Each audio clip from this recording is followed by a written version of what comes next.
So our project is the development of a screening tool for potential PD-1 and PD-L1 blockers as a therapeutic approach to cancer treatment. So cancer is a group of disease characterized by abnormal cell growth that pose a significant threat to our health. Our immune system, a remarkable defense mechanism, plays a pivotal role on identifying and combating these rogue cells. However, they are smart. They can evade our immune surveillance, leading to uncontrolled proliferation and disease progression. Immunotherapy is a new approach that is powering the immune system to target and eliminate cancer cells. This therapeutic strategy encompasses a range of techniques, so it can include immune checkpoint inhibitors, adoptive cell transfers, cytokine therapy, and all these treatments aims the same, to boost the immune response against cancer, offering new hopes to the patients. And at this field, immunofield, the PD-1, PD-L1 pathway has emerged as a critical player. PD-1 is a cell surface receptor that acts as a checkpoint to regulate our T cells activity. But when it binds to PD-L1, that is a receptor on the cancer cells, it dampens our T cell function, allowing cancer cells to evade our immune attack. So these pathways represent a key target for therapeutic intervention. That's why I chose this one from my research. The overall method that I used was molecular cloning techniques. So first, I transfected E. coli with PD-1 and NAFT-GFP genes and select for transformants, and then both plasmid was transfected at the same time into Jugard cells, and I did some single transfections too.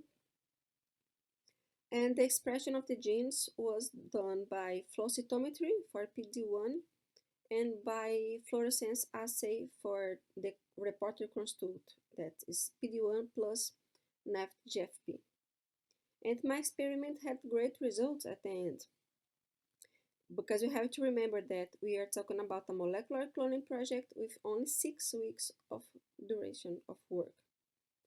So we successfully cloned both genes into the cells, even that it was hard to do. We were able to do that, and we proved that. And even the transfection was difficult, we were able to observe a significant PD-1 overexpression during flow cytometry, as you can see here. So this purple circle represents our control group, or our non-transformed cells. And when you look, we compare the difference between our control group and our transfected cells, we can see an increase of the fluorescence signal here, or the graph, or in the plots. So that means that more cells are with the fluorescence signal. That means that we are overexpressing PD-1 as we were reaching for.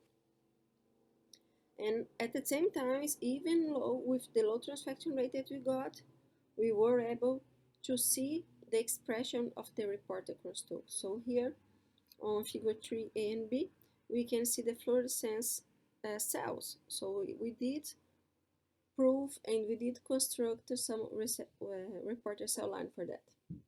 But for future study, transfection rate must be increased.